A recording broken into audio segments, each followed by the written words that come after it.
Hi everyone, this is Dr. Jay Mehta here from Mumbai. In today's video, हमारे आज के video में हम ये जानने की कोशिश करेंगे that what is the minimum amount of sperm concentration needed to get pregnant naturally. ये एक काफी कॉमन क्वेश्चन है.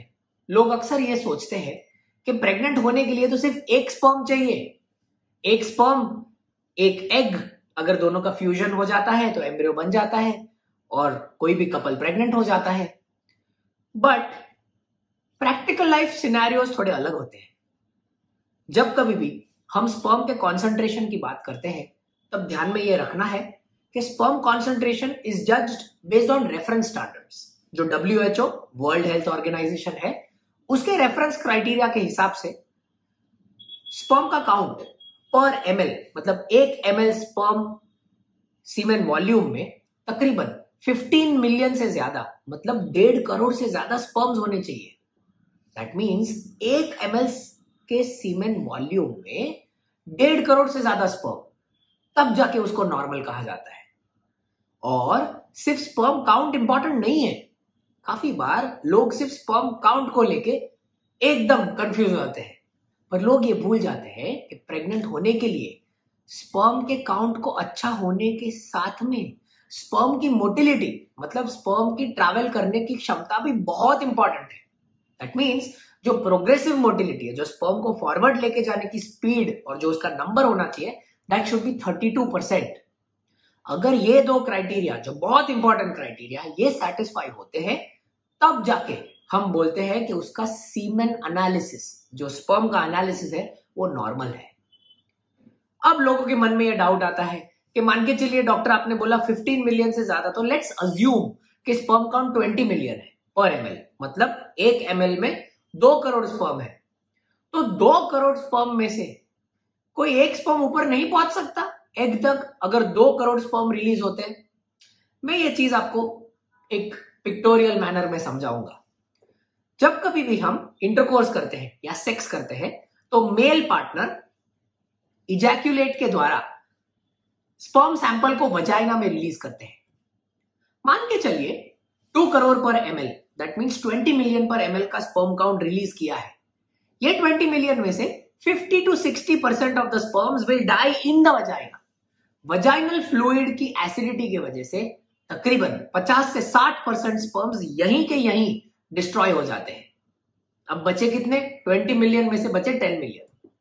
अब 10 मिलियन में से close to 95% of the sperms, 10 million मतलब 1 करोड़ में से 95% ऑफ द स्पर्म्स यूट्रस के माउथ के रीजन में, जिसे हम कहते हैं सर्विक्स, उसके फ्लूइड में ट्रैप हो जाते हैं.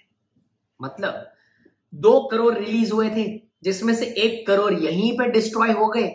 उसमें से 1 करोड़ में से और 95% ये ट्रैक्ट में डिस्ट्रॉय हो गए. तो ऊपर कितने पहुंचे? 5 lakhs. 2 करोड़ से 5 lakhs. ओके. अब ये जो 5 lakhs है, ये 5 lakhs में से भी, इन 5 lakhs में से भी 90%, दैट मीन्स जो स्पर्म्स वायबल छूटते हैं, दैट इज ओनली 10%. मतलब 5 lakhs का 10% अगर आप देखो, so that is just 50,000 sperms छूटे आपके पास में. बाकी के सारे स्पर्म्स यूट्रस में डिस्ट्रॉय हो जाते हैं. ये 50,000 स्पर्म्स में से अंदाजा half the sperms will go in one tube, half the sperms will go in another tube.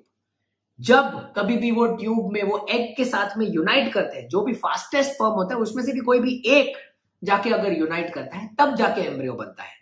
और ये मैथमेटिकल इक्वेशन एकदम ऐसे ही फॉलो नहीं होता है. ये मैथमेटिकल इक्वेशन भी बहुत डिफिकल्ट है. इसीलिए जब कभी भी किसी के भी स्पर्म काउंट WHO के रेफरेंस क्राइटेरिया से कम रहते हैं, मान के चलिए आपका स्पर्म कॉन्सेंट्रेशन है 10 मिलियन पर ml, तो वो सिचुएशन में प्रेगनेंसी रखना मुश्किल हो जाता है, क्योंकि enough concentration of sperm available नहीं है ऊपर यूट्रस के अंदर फेलोपियन ट्यूब्स में जाने के लिए.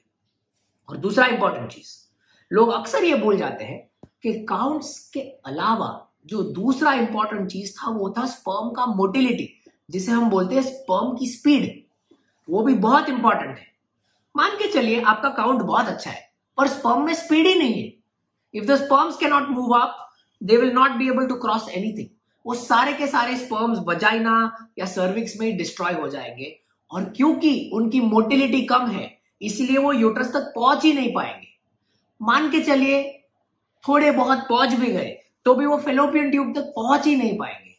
तो ऐसे सिचुएशंस में despite having good sperm counts, अगर मोटिलिटी कमजोर है तो प्रेग्नेंट होने के चांसेस बहुत ज्यादा कम रहते हैं। इसीलिए फाइनली जब कभी भी ये माइंड में क्वेश्चन आता है that what is the normal sperm concentration to become pregnant naturally, तो इंपॉर्टेंट ये है जानना that your sperm count should at least be more than 15 million per ml and it should have more than 32% progressive motility. अगर ये दो criteria आपके semen report में आते हैं, that means you have a good shot of becoming pregnant naturally, provided आपके female partner के सारे फैक्टर्स नॉर्मल है तब। Of course, more questions to this can be put in our comments box. मैं या मेरे कोई टीम मेंबर्स आपको आंसर करने की कोशिश करेंगे। Thank you so much.